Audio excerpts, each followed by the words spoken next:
All right, guys. Thank you. Tonight is Sunday, November 8th, 2020 in the year of COVID, and we are in the mobile trader mobile trader mastermind group right now. So thank y'all for coming in. We're just gonna just really talk about a few things, look at the market, and try to align ourselves on the right side of the trade. So uh, one of the first things I want to do, I know we have about 14 guests in here. I got one of my old teammates from baseball teammates in here. We have friends and no family right now. But one of the things I want us to do that I really believe in positive visualizations.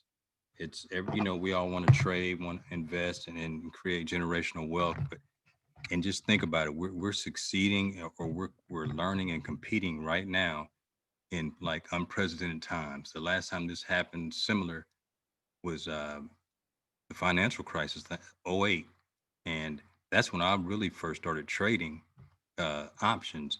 And the statement was, if you can survive or recover during just a market anomaly, pat yourself on the back because you have staying power, lasting power. So you don't. The idea is we don't have to make $1,000 a day, $500 a day. It's just the idea is to learn to build a process, replicate that process, and rinse and repeat. Maybe we can pick up market signals. And the one thing I want to talk about first before we really get going, um, here's a website that I'd like for everybody to kind of keep an eye on and continue to visit. It's called investopedia.com. I'm pronouncing it all the way out. Investopedia.com. That's where, and I'll pull it up on the screen real quick. You can go there and get a lot of your answers to your questions right away. To where if someone makes a statement and says, "Hey, the puts weren't really the premium on the puts were a little pricey this week," and instead of dropping in there, what's a put? Which that's fine, but when we kind of have a place where we can type in questions or something that just hits our our spirit, instead of just waiting for someone to reply in a chat room, we can go to Investopedia. We can pull it up on the screen. It should be on the screen right now. um, we can pull it up, and we'll be able to come back. Even if we have more questions, we'll be able to have a more robust question to where will allow us to articulate our question in a manner to where we can move it forward. Because there's a lot of times when I've had a question and I couldn't articulate it properly, and it just, once I learned what I was talking about, I think back and I'm like, wow, I kind of worded that in a way where the person who was going to answer the question really didn't have a chance to help me, or things like that. But I want us to just a positive visualization. It takes time, but the first process is, guys, if you want to just begin trading or investing, you don't have to pay a lot of money to have someone train you to learn to invest. Because invest is there are multiple strategies, but the one thing that we need to establish, and Mo and I talk about this all the time, and Mo really harps on it, is the let's see here. Um, it is the why. Know your why. Like, why are you putting money in this particular company? Now that from a trading standpoint, that also rings true, but truly from an investing standpoint, why are you why are you putting it in there? And it doesn't have to be that the price to earnings ratio, the price to sales, the market cap, the earnings were this and that, and the projections. It doesn't have. It could be, I wear this outfit, I wear this company, I I like what their vision is. I like what the CEO said when he was on Oprah. Uh, I like it. Those are actual reasons. Now the idea is, once you have the reason, the next move is pick an investment time horizon. I'm gonna pull that up on the screen right now, because when we have an investment time horizon, it kind of it it protects us from well, it doesn't fully protect us, but it prepares us for a market shift. The time horizon, something happens, and it's like, oh man, I wasn't planning on that to happen, but I'm not looking to pull this money out until January of 2025.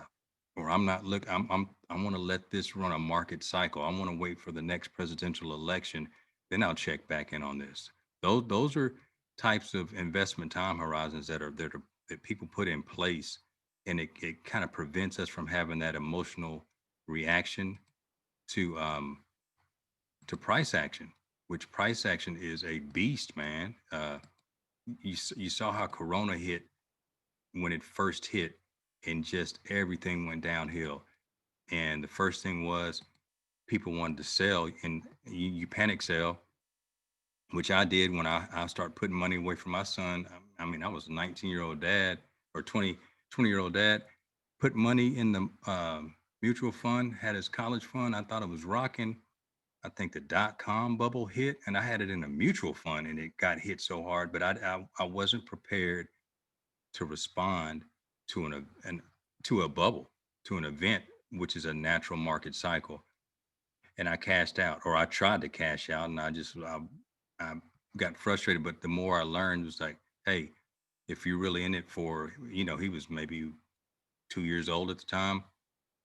If I'm in it for the long haul, double down. I have a 15-year window for that to recover. You don't want to keep feeding an alligator there from the standpoint of where it's just eating the money. But if we have a good feel for, I mean, I'm a big fan of Apple. I'm a big fan of Tesla. And it, when we make a statement about, I guess, a company that we like, and we put it out there in the open, I say in the open market, and in the wild. Uh, Somebody's gonna have a comment about it. Oh, you like that? Tesla's this, they're over. We got to let it go, because they can talk us out of it or they can talk us into it. But if you have to come in with conviction, and there's no need for a debate on a long-term investment. If you like that company, that's your company. Make a move on it now. One of the things I caution about are um, congressional hearings, Department of Justice, SEC investigations, things like that.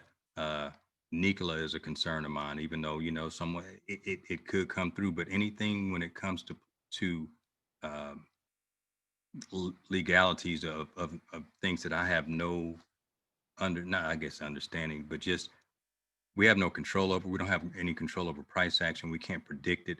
But in my mind, I'm gonna pull up Apple's chart right now. I'm gonna pull up the weekly chart on Apple, 20-year weekly.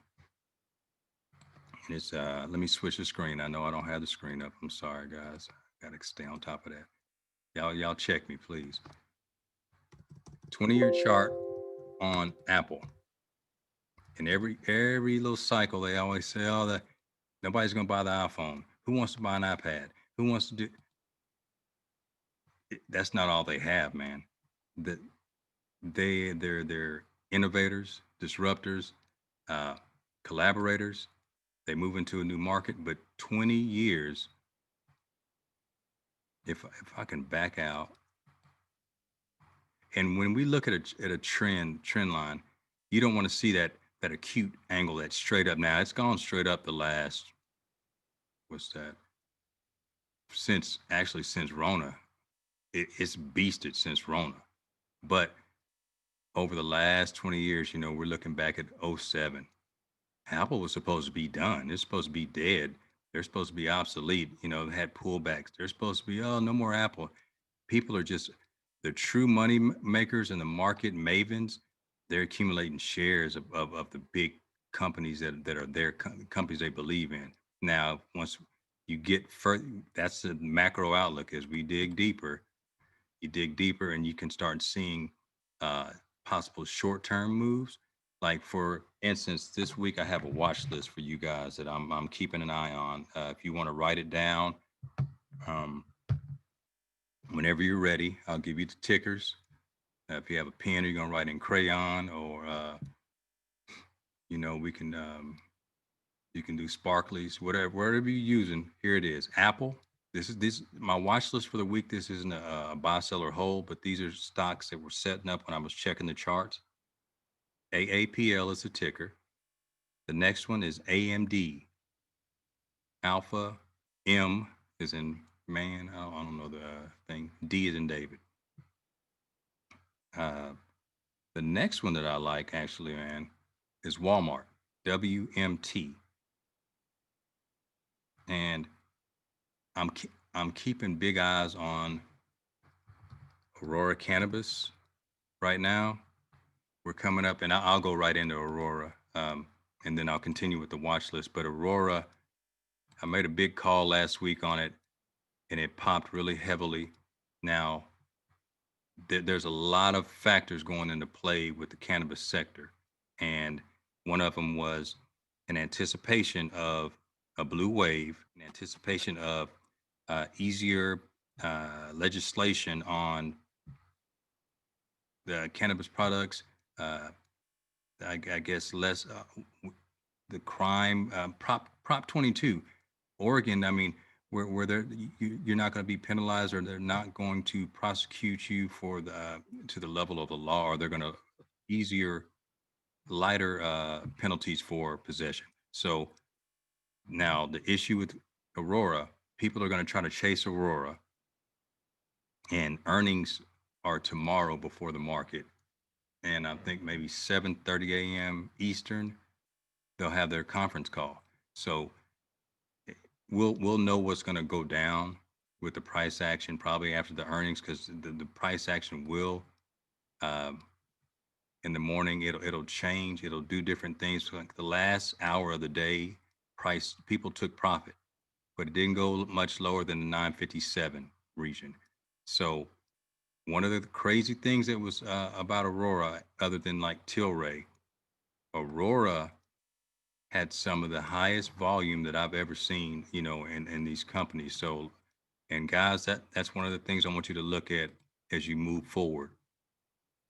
This is my volume bar ticker down here. If we look over, let me move this left hand side, lower half of the screen. Every candle represents one trading day, and when I go across it, it'll tell me the average volume. So, the daily volume on the 20th of May, 27th of May was 8 million, 8.7 million. Okay, let's go on the average, 8.7 million. You see 4, 3, I saw 12, 1, 2, 3, 4. I'm just rolling across 14. When I start seeing like different anomalies, crazy numbers, like I know it's like 3 million, 7 million, 5 million. Then I start seeing 6. I saw 34. Okay, 16. Hmm. They're all double digit millions now, 25 million, 13 million. This is on the buy and sell side. So I'll go back over here to the date of September 22nd. We had 29 million shares bought. Very next day, 29 million shares sold. They were trying to push the market up, but they couldn't. Basically, it stalled right there, sell off. Come back over here. This date, we had 25 million bought, 13 sold, back down to 7. So the volume's going down a little bit, 12, 11, 7. All of a sudden, I get 20 million on November 2nd. I get 23 million on November 3rd. 24 million on November 4th. Okay, so we're increasing volume, even though this was the selling pressure. Very next day on the 5th, 126 million shares purchased. Now, that's a volume anomaly.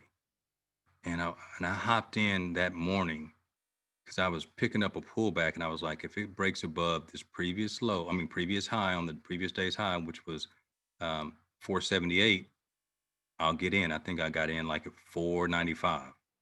You get in, volume went crazy, 126. Now the very next day, which was last Friday, 461 million shares purchased of Aurora Cannabis. Uh, by far, that's the highest level of volume that I've seen in the cannabis sector right now. So I'm saying that to say, yeah, it's extended and it's overbought, but that level of volume and it pushed it up above a recent area of resistance. I'm not making the call, but I feel Aurora is going to run higher. It might sell off and fill this gap right here tomorrow for earnings, but I feel that there were a lot of buyers. Now, something could happen, some anomaly could go down. It's extended, yeah, but I feel it's a momentum runner, and this is my pick right now. So, but if you're not in it, don't chase it. Let it settle to see what happens after earnings and see if it settles into a low area for a purchase area. Uh, I don't know if are you saying it will. Uh, we can look that up. The earnings are like 7:30 Eastern, and I'm not going to say the gap will get filled in pre-market, but it could. It could they could wick down and run back up. So I'm just going to see how that what happens. There's no guarantees, guys. That's why I don't have an options play in it on for earnings. I own the shares of it, and I'm in it for the long haul. But if it makes a big time push tomorrow, I will liquidate, and then I'll look for a re-entry once it pulls back. So let's continue with the list. Uh, I'm keeping my eyes on Boeing, and then I'll kind of go through the charts. BA is a ticker for Boeing. Now, let's keep our eyes on the Chinese stocks. A few of these companies, but I had been shying away from these guys. Um, China isn't really sold. It hasn't isn't sold yet on a Biden presidency, but they're optimistic in certain circles. You're going to get different commentary. So I think this administration, if there is the transfer of power properly, they're going to be a little bit more receptive to trade agreements. It's going to be less contention initially, and they're familiar with Biden. Uh, from I wrote this down from Bloomberg, and this is something that I want us to keep an eye on for the next for the foreseeable future. Really, it said Biden's long history with China unlikely to mend Trump era rift. So it's not going to be an overnight, like, oh, yeah, President Xi, we're all friends, but it's not going to be daily tweets. It's not going to be, oh, because if you're a trader in the market, my wife and I talked about it. I had to add Trump to my follow. I was a follower because every day you could pick up on a tweet and you needed to have it because he would tweet maybe 4:30 in the morning, 5:30 in the morning, and would say there's going to be tariffs on China. And say, yeah, I met with President Xi, good blah, and the market would pop or reverse. But then after a while, the market would digest some of those, some of that. I call it noise, and we have to sift through the noise and waiting for, okay, Charlene's waiting for a pullback in Baidu. I'm going to pull up the charts in 1 second and definitely I'm going to show you guys what I saw. But one of the things, another area that I want us to keep an eye on are the emerging markets. And this is the ticker EEM, Echo Echo Mountain. Give me, I don't even know what's the Mike. Yeah, Echo Echo Mike. And I've been telling my son he was looking for an area, and I was like, emerging markets might be an area if there's if Biden Harris ticket wins, because honestly, you know, it's been one sided deals to an extent. Now the view is the sentiment may be okay. There might be a little bit more of a an open door policy to immigration and making deals and things like that. So this was the perfect reversal, guys. Let me show you one of the patterns on the candlestick that we look for and that I look for. Um, Shout out to Monty, but this is called a three-pin reversal right here, and you can see it on a long-term chart. You can see it on a short term, and I'll draw the pattern. This is Moe's sledgehammer. This is really a hammer candle, but what it is, you have a sell off. You have a bearish pattern, and you look for these little wicks on the bottom of your candles. Now, I'm not going to go in depth, guys, on this too in depth, but it's you can type in this or write this down. It's called a morning. Also, the pattern is a morning star doji or a morning star reversal. It's showing where at the bottom of a move, it either a doji or a reversal candle will appear, and then you look for that reversal that next day or within that period. And a lot of times you can see it as we go back, and I'll kind of go back on the chart. You can look for a cleaner version. That's a small. You look for those wicks on the bottom. That's actually kind of one, but this was really one on the emerging markets. You probably enter here that next day, or the best entry would be on a new high. Like we had the reversal, look for the next day, and you get a confirmation candle when it breaks the high of the previous day on the daily chart. That is your entry. When you enter like that, you're doing a swing trade. You have to set your time horizon for, you can't just say, yeah, I need this trade to happen in 2 days. But when you get in, you have to set a stop loss. It's called a businessman's risk. So let me just go with this. Let's go to a trade. Let's say we were making a trade on the EEM on this day. You go over here to the trade bar. I'm on Thinkorswim, guys. TD Ameritrade, and let's say I would pull up this is the emerging markets. I want to go out 40 days. Give myself 40 days to let this do what it's going to do. I would look in here, and this is the options chain. I'm on the left side. The calls are on the left. I'd scroll down, and big time. Oh my, yeah. Guys, let's keep an eye on the EEM. Excuse me. Keep an eye on this particular option.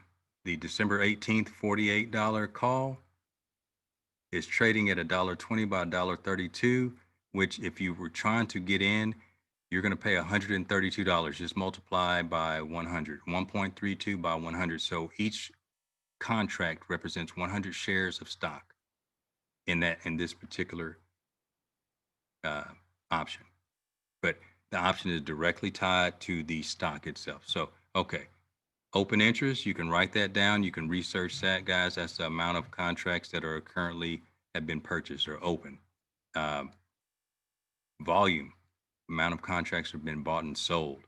I like to see volume increase. If I hop into a particular option, you hop in the morning or whenever you hop in, you want to see that volume number, those ticks increase. That means people are coming in and seeing the same thing that you're seeing.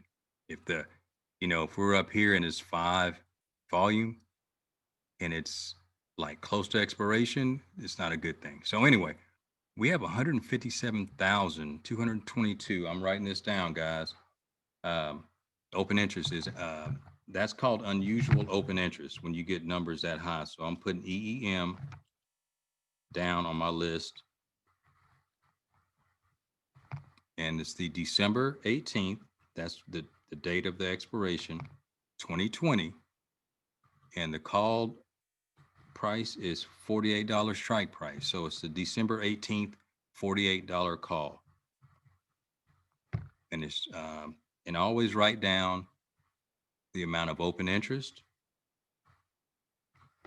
Write down the delta, which is right here, and you write that in absolute value. It's like 0.55, but you can just say that's a 55 delta.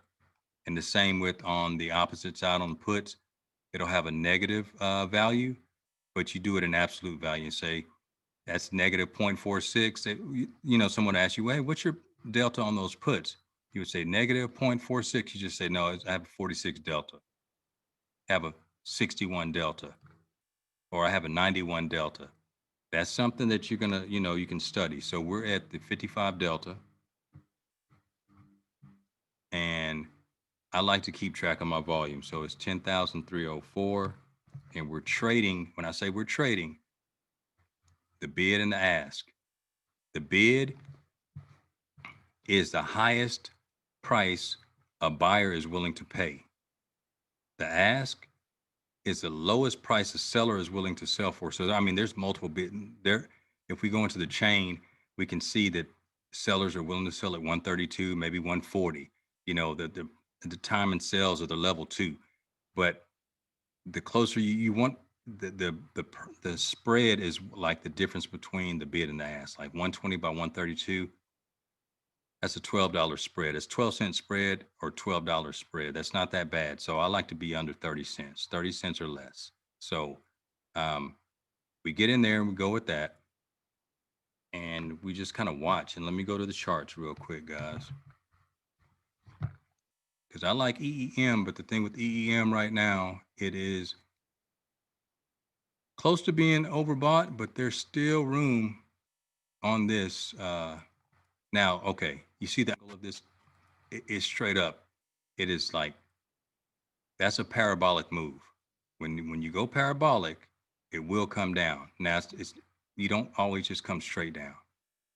You come back to find sometimes a level of support, and maybe you maybe trend a little bit, but this parabolic move can continue up a little bit longer. I mean, Beyond Meat's done it, several of them, but let's wait.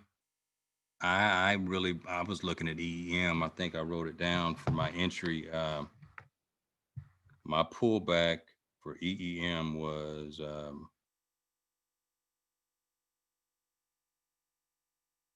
like that 45.50, 45.65. It's going to run. You're going to be like, oh, I should have gotten in here. Oh, I should get in here. Let's let EEM come back in here. I think it's going to settle back in this area.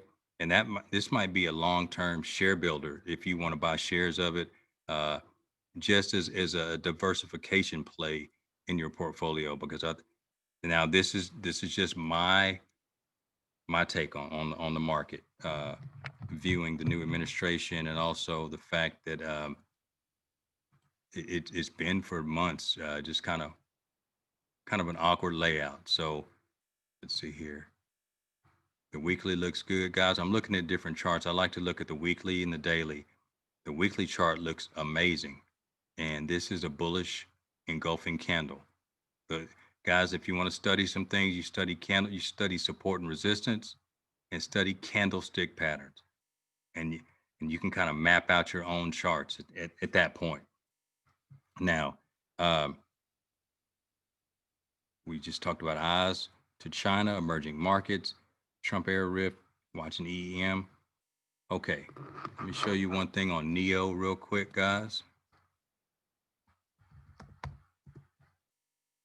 I was talking about parabolic breakouts. Neo is the poster board for it. It's the poster child. And there's something called a measured move or a one-to-one move. I can look at a breakout area.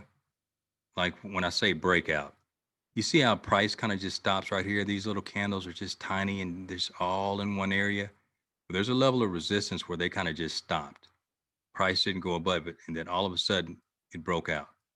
So I measure from the breakout area to the first pullback. That's my area. That's my basically that's the measured move. You can look for a doubling of that area on average.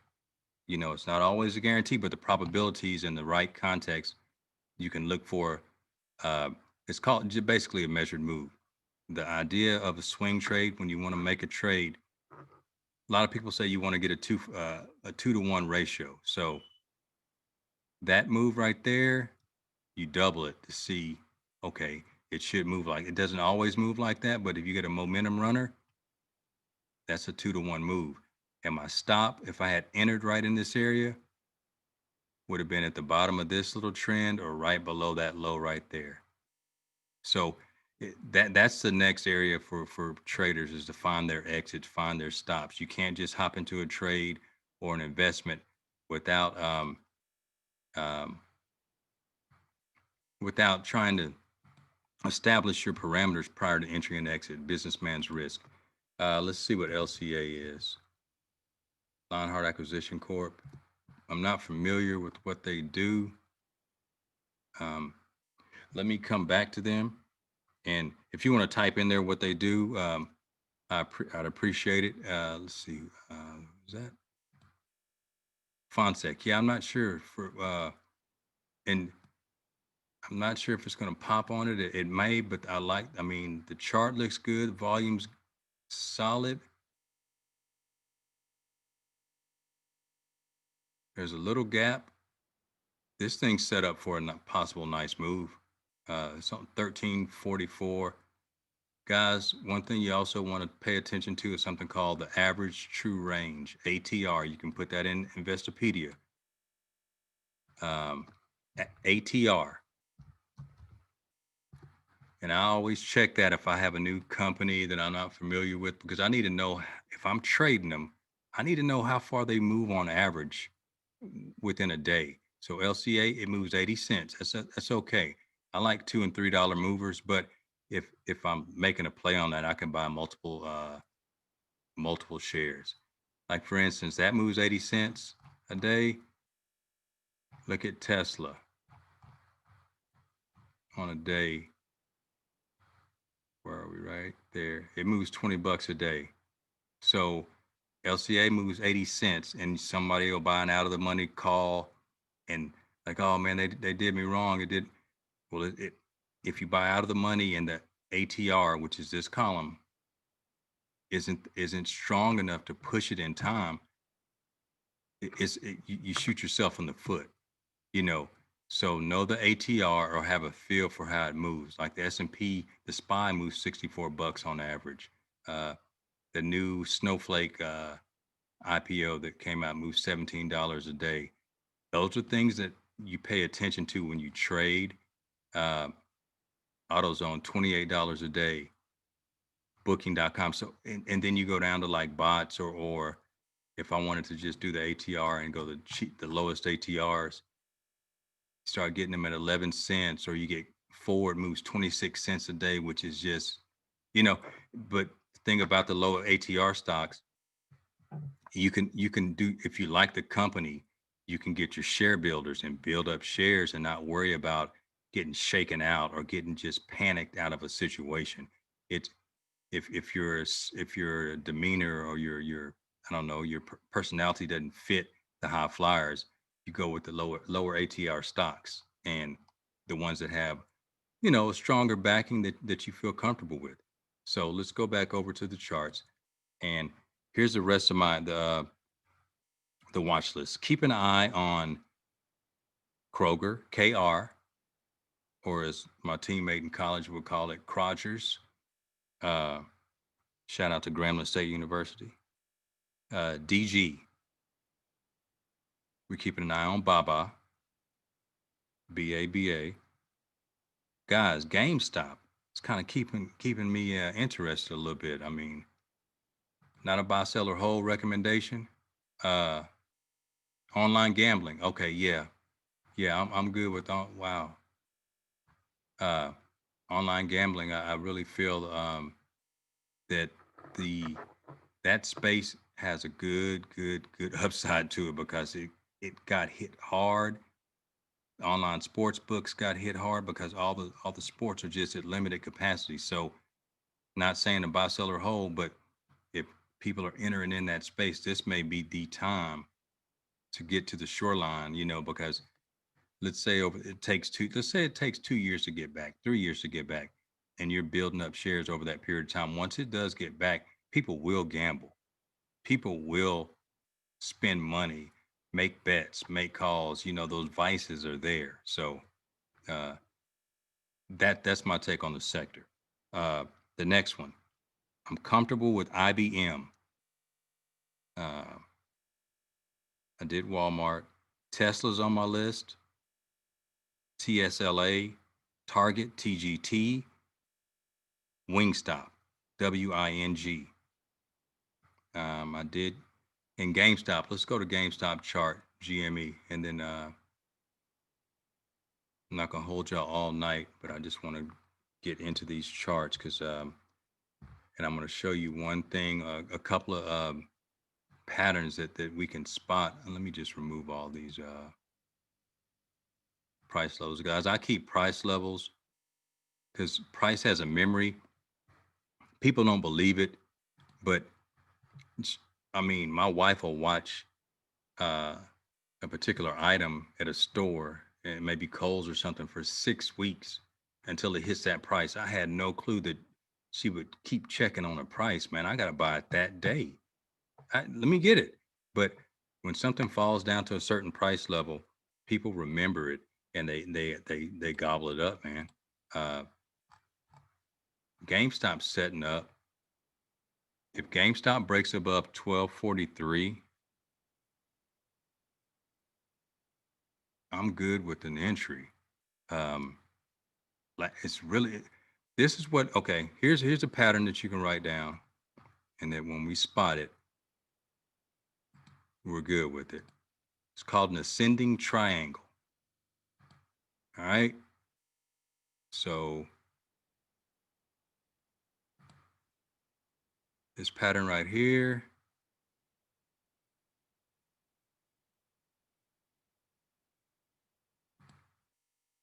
and I'll draw from the base. And when we draw trend lines, all we need are a minimum of 2 taps. When I say it, it's like 2 points touching one point, and it actually touched that point, that point. And I go with the bottom. If I start on the wicks at the bottom, I'll stay with the wicks, or I could pull it out to there. So we're there. Let me extend this out a little bit more. Activate the drawing. All right. The breakdown is an ascending triangle. So kind of reached a level where there's not making really new highs, but we're making higher lows. That means it's price consolidation, but the bears aren't pushing the price lower. The bulls aren't really pushing it higher, but the bears aren't pushing it lower. So we get a breakout or a push above. There's room to run. A lot of times that first breakout will go up and fail and reconsolidate, and it might take a week, but then you look for a push out. Um, I'll show the exact example for that is right here for Visa, and we'll go back to GameStop.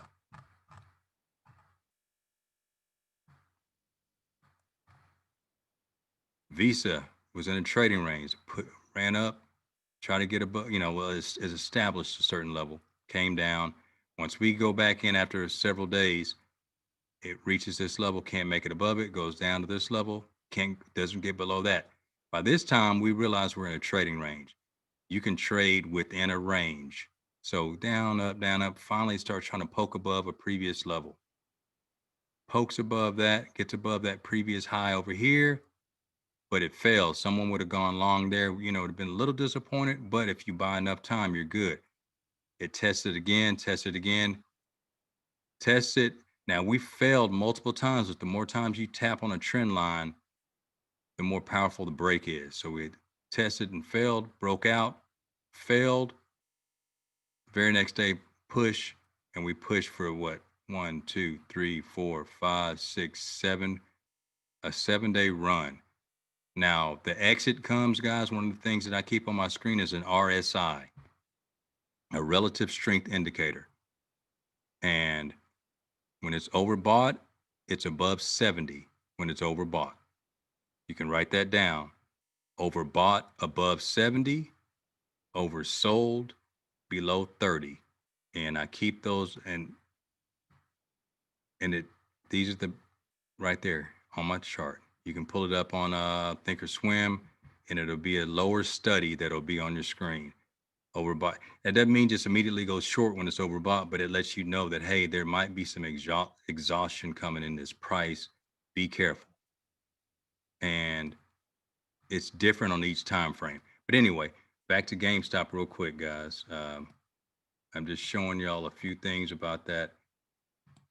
I think GameStop is worth taking a look at.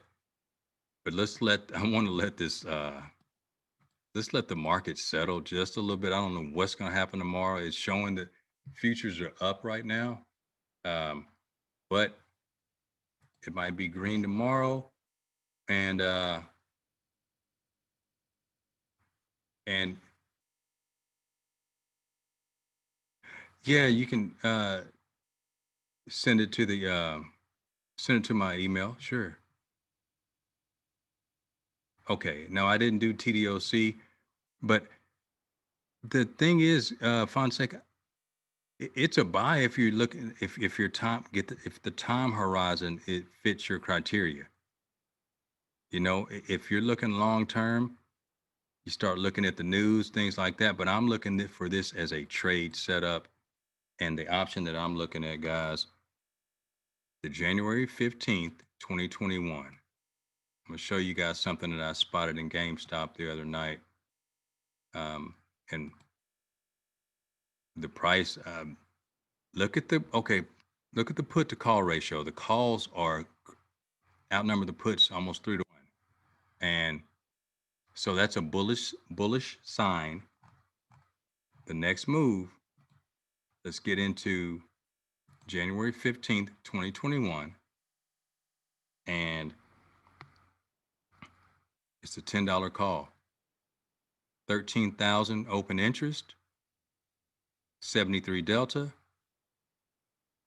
44 volume. I mean, volume will pick up, but $350 by 370. It's a little, the implied volatility is a little high. The next thing we have to check to find out when earnings are for GameStop. And let's see if the earnings, if that pops up in the thing. Okay, no sign of earnings. I'll check that on FinViz, but that's the one I want to keep on the radar.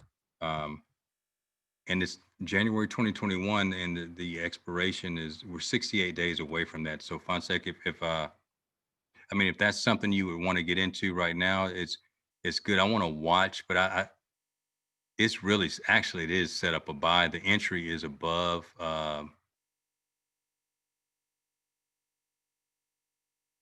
1217. I like to get above the high of 1225 is anything above 1225 or greater is a good entry. Um, all right, and let me take a peek at TDOC, and then I'll go PLTR.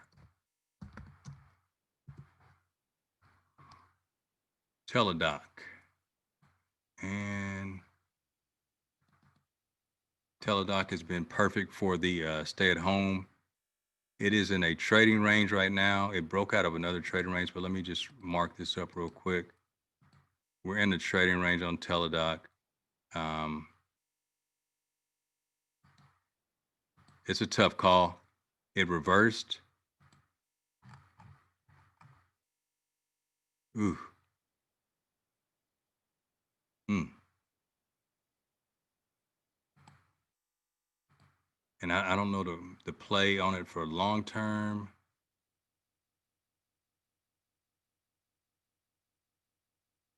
Let's see. Yeah. I'm mapping out a channel.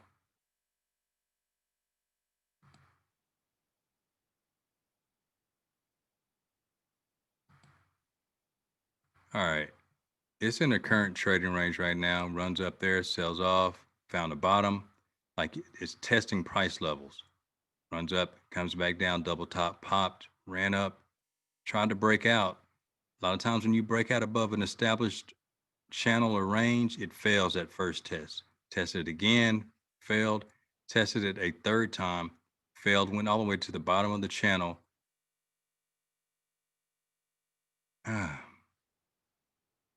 There's room to run from here, like 209.29. You get higher than that. That's an entry. Lets you know it could push up there, but it could definitely run back. I don't feel comfortable. I mean, I'm not trading it. The chart just is not pulling me in. If you trade it, it's going to be it's It's a speculative play. If it's a long-term buy and hold, run with it, but it's not worth. Now, I mean, if I back out and just look at the from a, a trend standpoint, it's a bull trend, but it's in consolidation right now. So, like I said, we have the angle going up, and then you go horizontal.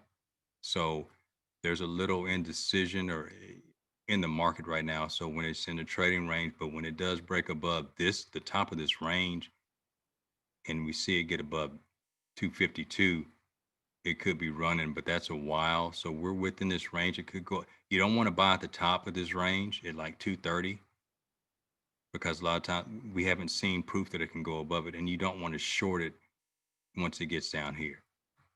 I'm holding off on Teledoc.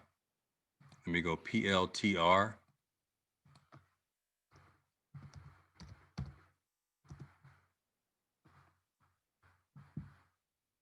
They have earnings tomorrow.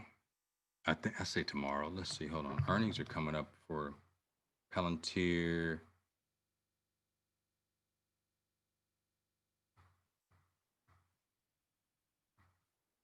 It's this week.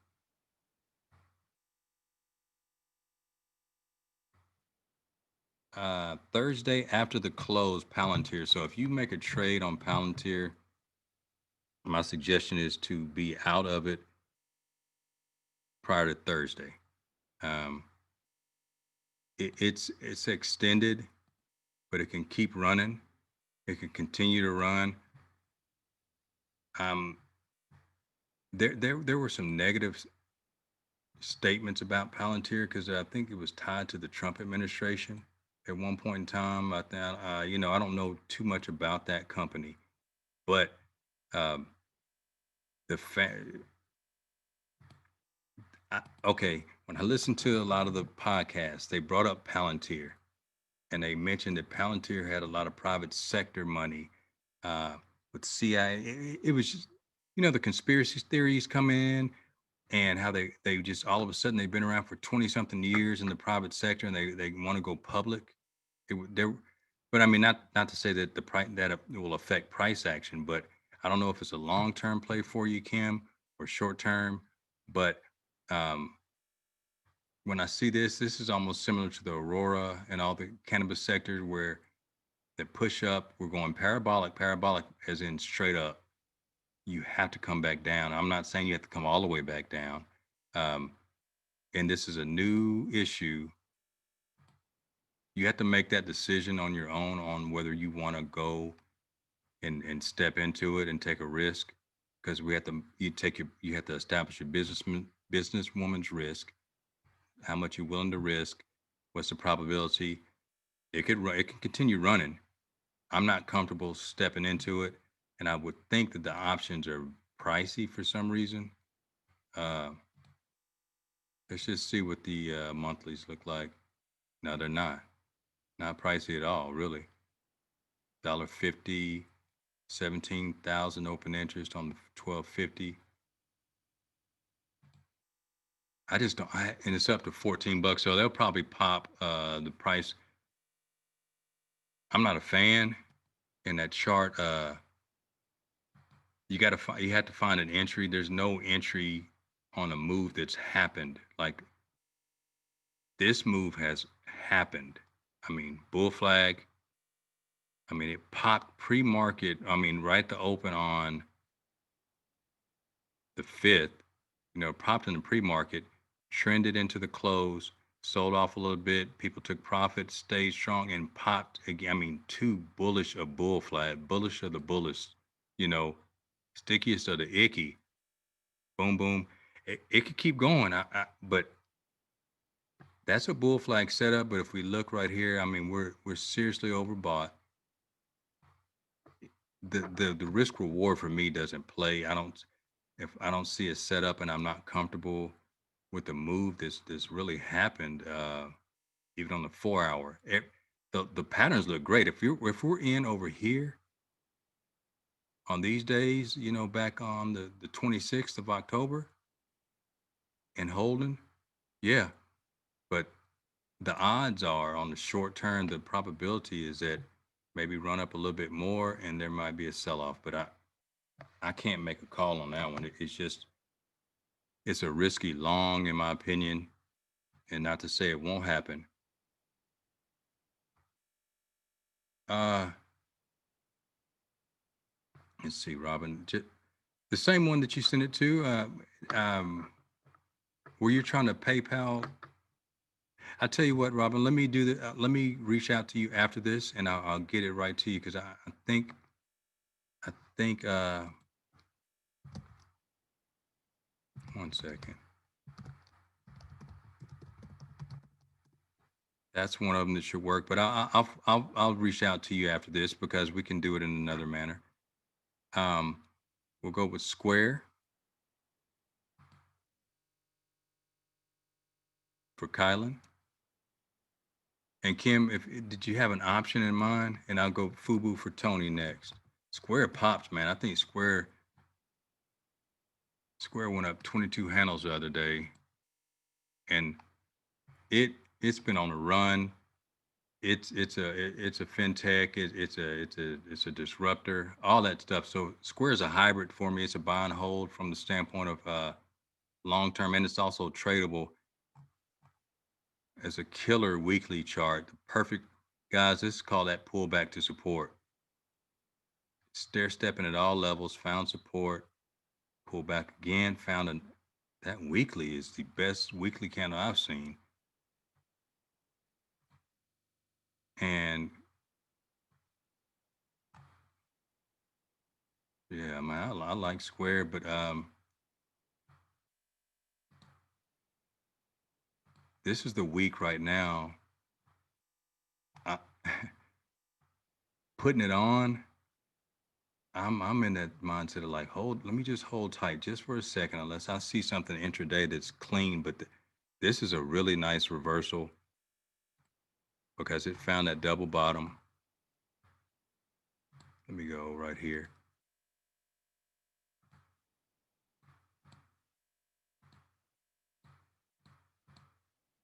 Found a double bottom. When I say double bottom, guys, just price will establish an area of like it's a clean double bottom down there. But I mean, now the double bottom has to have to be exactly horizontal. I mean, it could be at an angle on a trend line. So down, pushed up. It's like price separation from a previous low, ran up, found resistance, came back down, found support. And if I look to the left, I'm I know I'm going to find levels that it has already touched before. Right in here, these areas of structure, and it bounced. It's a gapped 3 pin. It has gaps within it, which is cool, in this run. But this is a parabolic move with big volume. See what the volume is. 27 million. Previous day's volume 15, 7. Running up on increasing volume. Shoot. Square might not be done uh, for this run. Even though it's a gap, it's not a crazy parabolic move like on Aurora where the sellers came back in. This is it's a risky there's risk reward in there, but it's not overbought. The weekly looks good. Let me see the weekly again. My RSI. This all in line. It's a little parabolic on the weekly, but it's going to pull back at some point. Square might be a move, Kylan. See what the and from what I remember, I think the options were pricey to an extent, but we go. And I know you always have a pretty good option play in mind. The IV is in line too, guys. It's not like if we look back on a couple of them, it was like 136% implied volatility. When you catch that IV below that 60, below 30, 40, and it's a mover, it means you got in. We got in before the rush.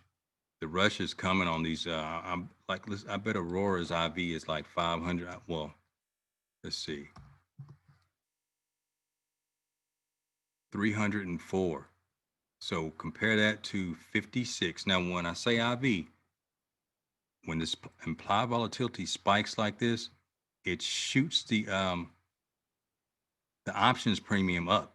They go parabolic. I got in on this one at 64 cents. You know, well, it's up one of these up here, the $5 one. It's 64 cents. It shot up to 464.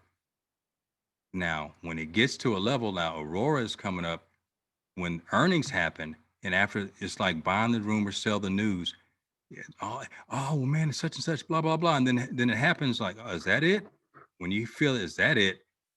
IV is called an IV crush. The IV will just disappear. It'll just get sucked out, which it'll happen on the closest one to expiration sooner. It'll get sucked out, and option premiums start dying. The ones that are out of the money, ones in the money won't move as much. That's something a little bit further out for if you're intraday trading. So Square is in a good shape, Kylan. Man, I think you have a good feel for your program. I trust your moves, bro. Uh, 15, 20, 20. Now, Robin, those 23s, those long, those leaps, those are the ones that I've been looking at. I think great call, Robin. The plays, um, the plays for the cannabis sector. Because short term, we don't know what the administration is going to do. The blue wave was supposed to hit. Legislation was supposed to be easily passed. It still could hit with the runoffs in Georgia, and a lot of ifs. So if you do go into the cannabis sector, the short-term plays are going to be volatile. Long-term, you have to have that the time horizon, like Robin's going 2023. That might be the play for you. Um, Let me check out FUBO, but I want to address Kim with Palantir. It's probably going to work out because I'm kind of against it. I don't. You got to tell me an entry. There's there's this thing. It might run, but you see this wick on top. It's telling you the bears have come in, and bears, selling pressure is coming in. When they're up over 70, and watch, I'm telling her, oh, this man Palantir goes to 25 by Thursday. But I I can't risk it. Now the December,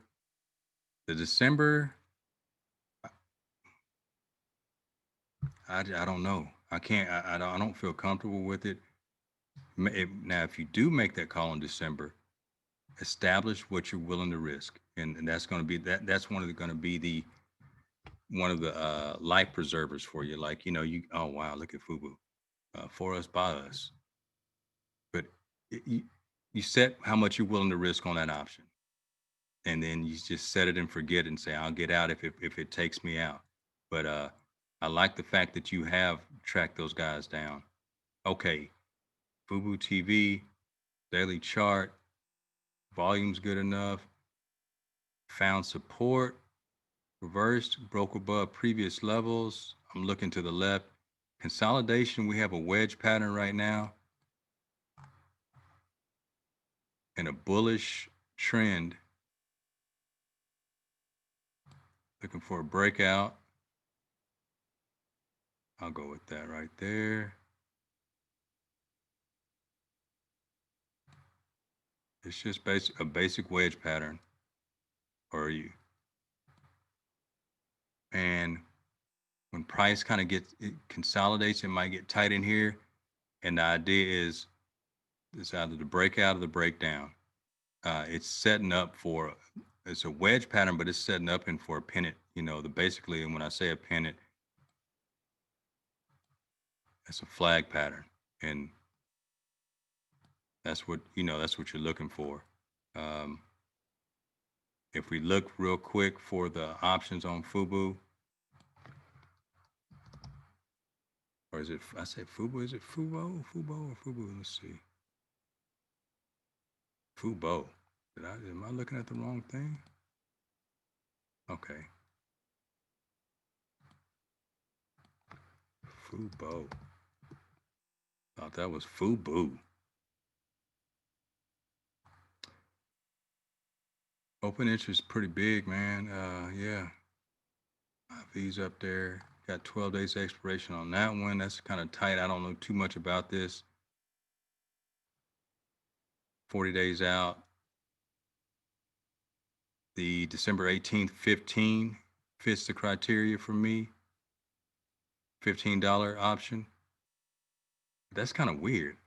50, is it? Oh, it's already gapped up. Okay. That's a good one. For the 12 days, these are good. Just check to find out when they have earnings. It's congested, uh, but that breakout it's already happened, so it's up to 15. This thing could keep running, so and it has support right there. So hey, good call on that. Let's get a couple more in, and then Arc loves Square, by the way. Of course they do. Uh, so we had EEM. I want to show y'all real quick that I've had this written out. Looking for a gap fill on McDonald's. MU, inverse head and shoulders on the daily, or is it the weekly? Inverse head and shoulders is a bullish pattern on Micron. My bro's been calling Micron out for a minute, and they've been kind of acting. They up down. I, I see. I saw it on my phone. If I want to go head, left shoulder, it's congested, but the breakout for me on Micron possibly coming, man. That's right there. I could say cup and handle. That's a beautiful reversal with follow through. We might, it's past the double top, it's past regions. Micron looks good for me. Um, bullish trend. And if I go further back to the left,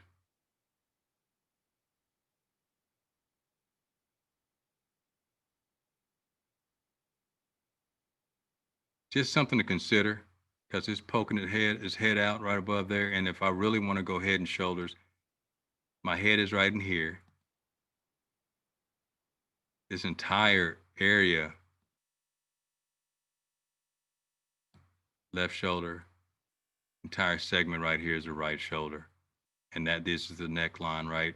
Well, neckline would be right there to here. So it's pushing it. It's catching it. Uh, let's see 1 second.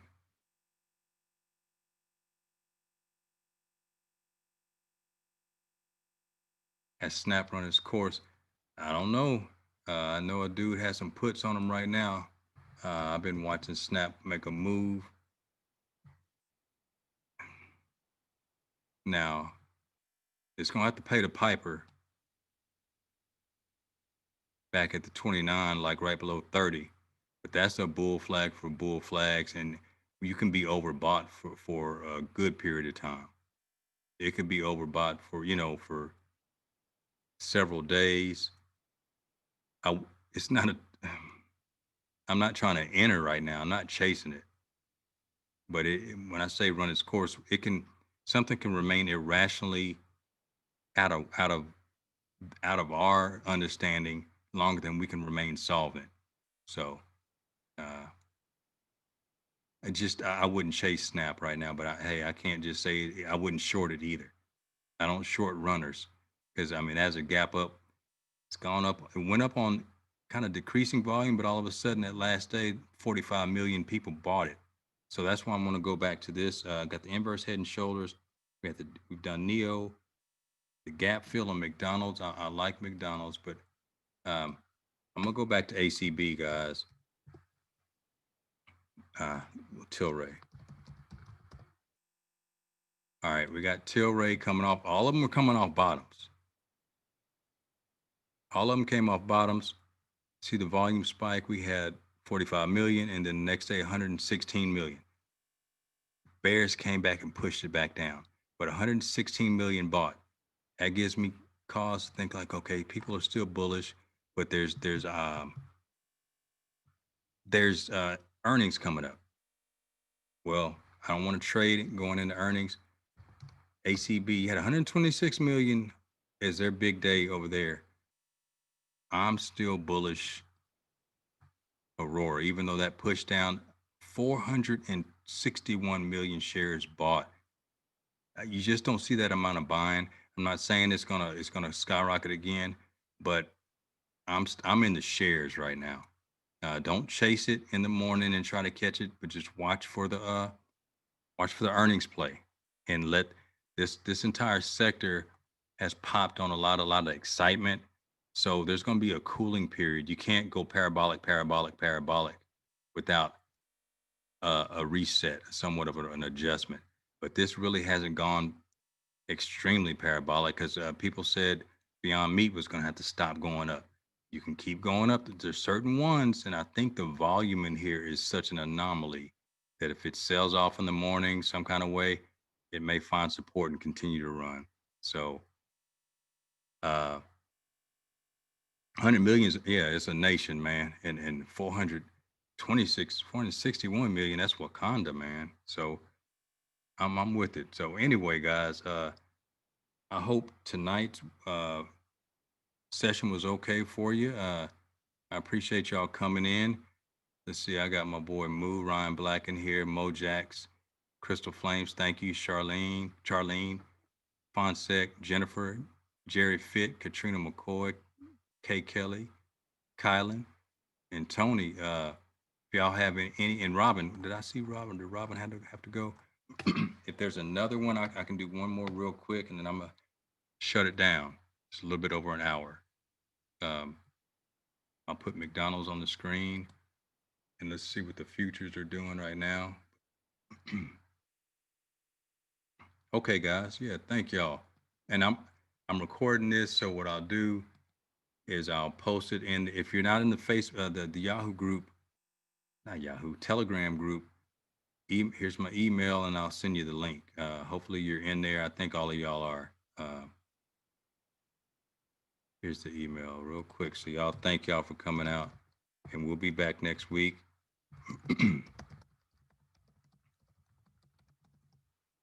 There it is. Boom. And you're keep an eye on the doggone forex markets, guys. Let me stop the recording.